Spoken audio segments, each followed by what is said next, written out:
नमस्कार, मैं हूँ आपके साथ कंचन मिश्रा। अपडेट मीडिया 24x7 में आप सभी का स्वागत है। अपडेट मीडिया 24x7 के समस्त परिवार की ओर से आप सभी को गणतंत्र दिवस की बहुत बहुत शुभकामनाएं। यह दिन हमारे देश की स्वतंत्रता, समानता और भाईचारे का प्रतीक है। 26 जनवरी 1950 को हमारा संविधान लागू हुआ था, जिसने हमें लोकतंत्र में अपने अधिकारों और कर्तव्यों का बोध कराया। हमें गर्व है कि हमारे संविधान ने हर नागरिक को समानता, स्वतंत्रता और न्याय का अधिकार दिया है। यह दिन भारत के संविधान लागू होने की याद में मनाया जाता है। भारत का संविधान 26 जनवरी 1950 को लागू हुआ था। इस दिन दिल्ली के राजपथ पर परेड और झांकियां निकाली जाती हैं। भारत के राष्ट्रपति तिरंगा फहराते हैं और 21 तोपों की सलामी दी जाती है। आओ झुककर सलाम करें उन्हें जिनके हिस्से में ये मुकाम आता है। खुशनसीब होता है वो खून जो देश के काम आता है। ना पूछो जमाने से कि क्या हमारी कहानी है, हमारी पहचान तो बस इतनी है कि हम सब हिंदुस्तानी हैं।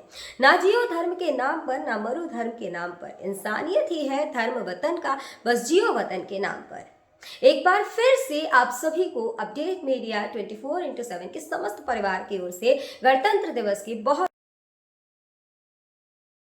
भारत का गणतंत्र दिवस 26 जनवरी को क्यों मनाया जाता है?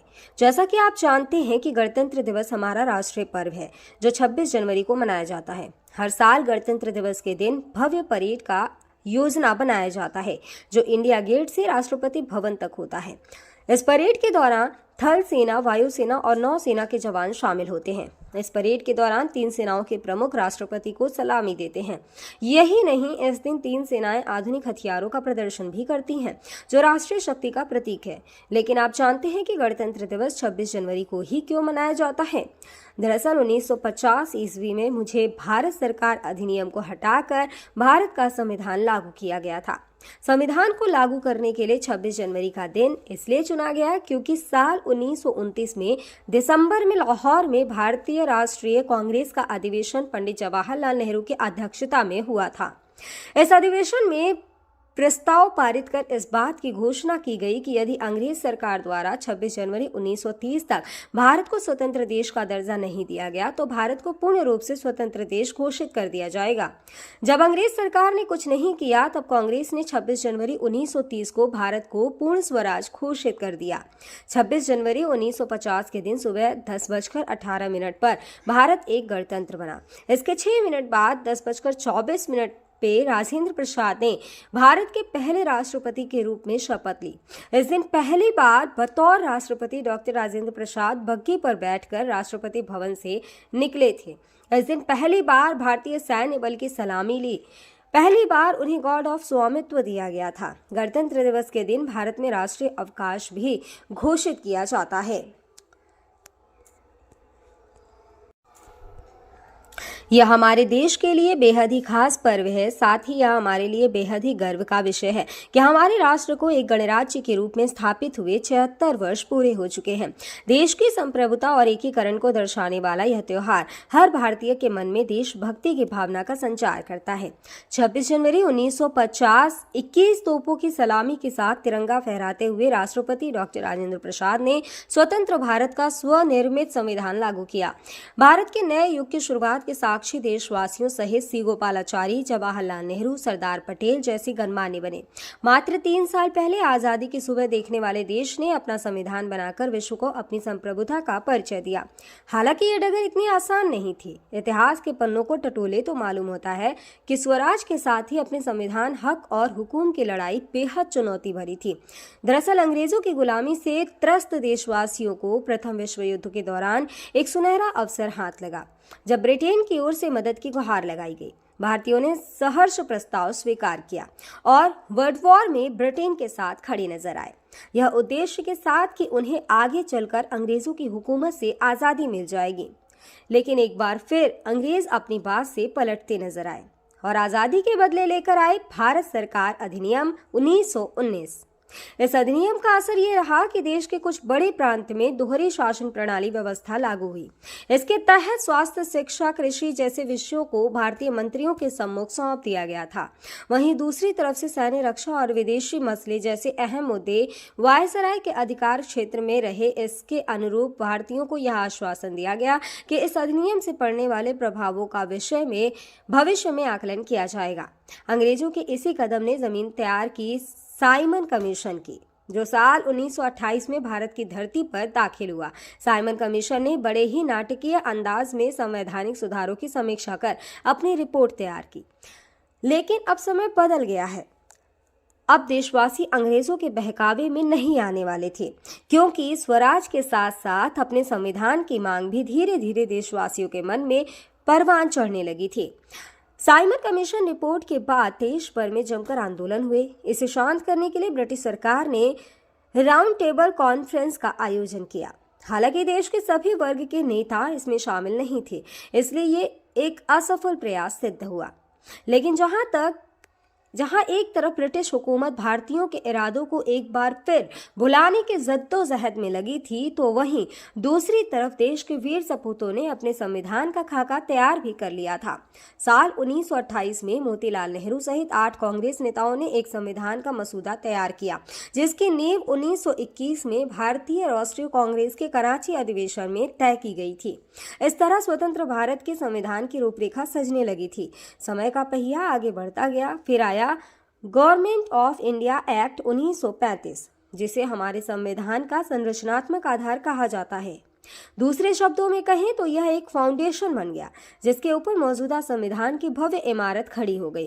एक्ट 1935 भारत के लिए आज़ादी की सुगबुगाहट के साथ आया, लेकिन आज़ादी की आहट के साथ मुस्लिम लीग और कांग्रेस के बीच मतभेदों की खाई गहरी होती जा रही थी। दोनों के बीच तल्खियां इतनी बढ़ चुकी थी कि बुनियादी मुद्दों पर भी समझौते की गूंज तक नहीं रही थी। हालांकि इन सभी विवादों से आगे बढ़ते हुए भारतीय नेता अपने लक्ष्य की ओर बढ़ रहे थे। दूसरे विश्व युद्ध के दौरान 1945 में सभी पार्टियों की सहमति से संविधान का प्रारूप तैयार कर लिया गया था, जिसे सार्वभौमिक वयस्क फ्रेंचाइजी स्वतंत्रता और समानता के साथ अल्पसंख्यकों के अधिकारों की रक्षा का विशेष ध्यान रखा गया था। इसके साथ ही भारत छोड़ो आंदोलन और आजाद हिंद फौज की निर्भीकता ने अंग्रेजों ने भारत में अनंत काल तक राज करने का सपना चूर चूर कर दिया था। जैसे जैसे भारतीय राष्ट्रीय आंदोलन जोर पकड़ता गया, ब्रिटिश हुकूमत पर संविधान निर्माण के लिए संविधान सभा के गठन का दबाव भी बढ़ता गया। इस गहमा गहमी के बीच आखिरकार 9 दिसंबर 1946 में नई दिल्ली के संवैधानिक हॉल में संविधान सभा की पहली बैठक हुई, जिसमें महात्मा गांधी को छोड़कर उस वक्त के राष्ट्रीय आंदोलन से जुड़ी करीब हर बड़ी शख्सियत शामिल थी, जिसका मुस्लिम लीग ने भारत को 2 हिस्सों में बांटे नए मुल्क पाकिस्तान की मांग को लेकर बैठक का बहिष्कार किया। लिहाजा पहली बैठक में कुल 207 सदस्यों ने हिस्सा लिया, जहां सभा के सबसे वरिष्ठ सदस्य डॉक्टर सच्चिदानंद सिन्हा को सभा का अस्थायी सदस्य चुना गया। हालांकि 2 दिन बाद 11 दिसंबर को डॉक्टर राजेंद्र प्रसाद सभा के अध्यक्ष निर्वाचित हुए और डॉक्टर एच.सी. मुखर्जी और वी.टी. कृष्णमाचारी को सभा का उपाध्यक्ष बनाया गया। इसी कड़ी में आया सुनहरा दिन 15 अगस्त 1947 का, जब गुलामी की बेड़ियों को तोड़ भारत ने आज़ादी की नई सुबह देखी। देशवासियों में जोश भरते हुए आज़ाद भारत के प्रथम प्रधानमंत्री जवाहरलाल नेहरू ने बुलंद आवाज में देश को संबोधित किया। इतिहास के पन्नों में यह भाषण ट्रस्ट विद डेस्टिनी नाम से दर्ज हुआ। इसके साथ ही तेज हुई संविधान निर्माण की प्रक्रिया। आज़ादी के बाद चुनौतियों में इजाफा हुआ। संविधान पर सामग्री की कमी थी, लेकिन उसका सही चयन और उचित व्याख्या का काम बहुत जटिल था। बी.एन. राव द्वारा तैयार किए गए संविधान के प्रारूप पर विचार विमर्श करने के लिए संविधान सभा 29 अगस्त 1947 को एक संकल्प पारित करके प्रारूप समिति का गठन किया। इसके अध्यक्ष के रूप में डॉक्टर भीमराव अंबेडकर को चुना गया। इस समिति में अंबेडकर के अलावा 6 और सदस्य थे। संविधान निर्माण के दौरान कई अहम फैसले लिए गए, जिसके राष्ट्रमंडल के समूह में भारत की सदस्यता, राष्ट्रध्वज का चयन, साथ ही राष्ट्रगान और राष्ट्रनीति का चुनाव शामिल था। यहाँ दिलचस्प बात यह है कि संविधान में सबसे पहले नंबर पर आने वाली उद्देशिका सबसे अंत में पारित हुई। संविधान अगर राजनीतिक असंवैधानिक दस्तावेज है, तो पीएमएल एक ग्रंथ को दार्शनिक नजरिया प्रदान करती है। डॉक्टर भीमराव अंबेडकर की अगुवाई में संविधान निर्माताओं ने 60 देशों के संविधानों का अध्ययन किया। 4 नवंबर 1948 को संविधान का अंतिम प्रारूप पेश किया। संविधान तैयार करने के बाद मुश्किल खड़ी हुई कि इसे सुंदर अक्षरों में पिरोकर कैसे संजोया जाए। इस उधेड़-बुन के बीच प्रेम बिहारी नारायण रायजादा का नाम सामने आया, जो कि अपने दौर के सबसे विख्यात कैलीग्राफर थे। उसके बाद भारत का संविधान प्रेम बिहारी नारायण रायजादा सुलेख फॉन्ट में लिखा गया। उसके प्रत्येक पृष्ठ को नंदलाल बोस के मार्गदर्शन में शांति निकेतन के कलाकारों द्वारा अलंकृत किया गया। इस तरह कुल 2 साल 11 महीने और 18 दिनों में विश्व के सबसे बड़े लोकतंत्र का स्वनिर्मित संविधान बनकर तैयार हुआ।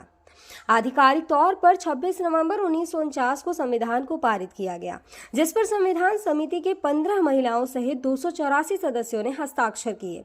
वहीं संविधान लागू करने के लिए 26 नवंबर को चुना गया, क्योंकि 26 जनवरी 1930 को भारतीय कांग्रेस के लाहौर अधिवेशन में पूर्ण स्वराज का प्रस्ताव रखा गया था। इतिहास में इसे प्रथम स्वतंत्रता दिवस के रूप में भी जाना जाता है। यही कारण है संविधान लागू करने के लिए भारत के प्रथम स्वतंत्रता दिवस यानी 26 जनवरी को चुना गया। 26 जनवरी 1950 दिल्ली की सर्दी को देशभक्ति मात दे रही थी, जब राजगोपालाचारी ने अपने शब्दों में भारत को संप्रभु लोकतांत्रिक गणतंत्र घोषित किया। इसके बाद डॉक्टर राजेंद्र प्रसाद को भारत के पहले राष्ट्रपति की शपथ दिलाई गई। उसके बाद सार्वजनिक समारोह की शुरुआत हुई, जिसमें राष्ट्रपति डॉक्टर राजेंद्र प्रसाद और मुख्य अतिथि इंडोनेशिया के अध्यक्ष सुकर्नो हुए और मुख्य अतिथि इंडोनेशिया के अध्यक्ष सुकर्नो भी शामिल हुए। इसी तरह दिनांक 26 जनवरी 1950 इतिहास के पन्नों में स्वर्णिम अक्षरों में दर्ज हो गया। ग्राम अमखेड़ा, ब्लॉक माधवगढ़, जनपद जालौन प्रधान विनीता देवी और प्रतिनिधि जगजीवन की ओर से समस्त गांव वासियों, नगर वासियों और देशवासियों को गणतंत्र दिवस की बहुत बहुत शुभकामनाएं। और साथ ही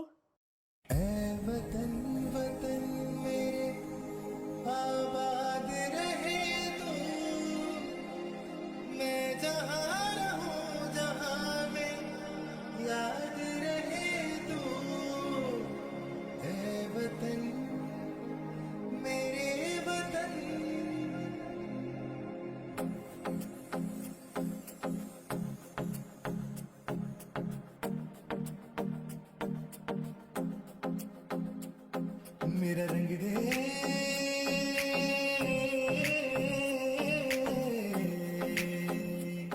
मेरा रंग दे बसंती चोला, माए रंग दे, मेरा रंग दे बसंती चोला, माए रंग दे, मेरा रंग दे बसंती चोला, रंग दे। भारत में एक और बीमारी ने दस्तक दे दी है। ये बीमारी है HMPV। चीन के बाद अब भारत में भी HMPV ने दस्तक दे दी है। भारत में HMPV के 2 केसेस मिले हैं, जिसके बाद लोगों के मन में डर और सवाल पैदा हो गए हैं। सवाल ये कि HMPV वायरस क्या है, HMPV वायरस के लक्षण क्या है, HMPV वायरस से कैसे करें बचाव, और क्या HMPV कोई नया वायरस है? अगर आपके मन में भी ये सवाल है तो यहाँ आपको हर सवाल के जवाब मिल जाएंगे। चीन में ह्यूमन मेटान्यूमो वायरस की वजह से वायरल बुखार श्वसन संक्रमण के बड़े मामले सामने आ रहे हैं। कर्नाटक में 2 मामले सामने आए हैं, जिनमें बेंगलुरु में भी 8 महीने की बच्ची में इस वायरस के संक्रमण का मामला सामने आया है। अब सवाल ये है कि आखिर HMPV क्या है?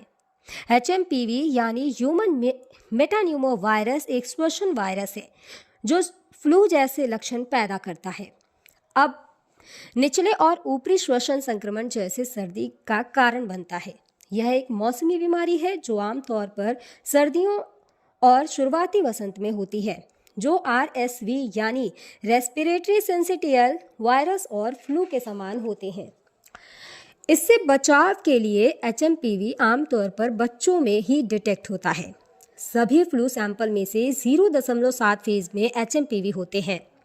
इसके लक्षण है कि HMPV वायरस को ह्यूमन मेटान्यूमो वायरस या ह्यूमो वायरस कहते हैं, जिसके लक्षण काफ़ी हद तक सामान्य सर्दी जुकाम के समान होते हैं। सामान्य मामलों में यह खांसी या गले में घरघराहट, नाक बहने या गले में खराश का कारण बनता है।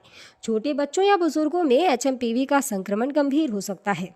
कमज़ोर ह्यूमन सिस्टम वाले लोगों में भी ये वायरस गंभीर बीमारी का कारण बन सकता है। कहा जा रहा है कि इस वायरस से संक्रमित मरीजों में सांस लेने में दिक्कत और फ्लू जैसे लक्षण दिखाई दे रहे हैं। इसके इलाज के लिए ज़रूरी है कि इसमें सबसे ज़रूरी होता है कि अगर आपको HMPV के होने का संदेह होता है या इस तरह के कोई लक्षण आपको नज़र आते हैं तो बिना डॉक्टर के सलाह के कोई भी एंटीवायरल दवाओं का इस्तेमाल ना करें। सांस की बीमारी से जुड़े एक्सपर्ट ने लोगों को मानव मेटान्यूमो वायरस से लड़ने के लिए एंटीवायरल दवाओं का आंख बंद कर उपयोग न करने की सलाह दी है। ऐसे में सावधानी बरतें और बिना डॉक्टर के सलाह के कोई भी दवा न लें। फिलहाल इसका कोई टीका अब तक नहीं है। इसके लक्षण जैसा हम पहले ही बता चुके हैं कि सर्दी जुकाम होते हैं। 2023 में England, Britain, Finland, Australia, Canada, America और चीन में HMPV का पता चला था।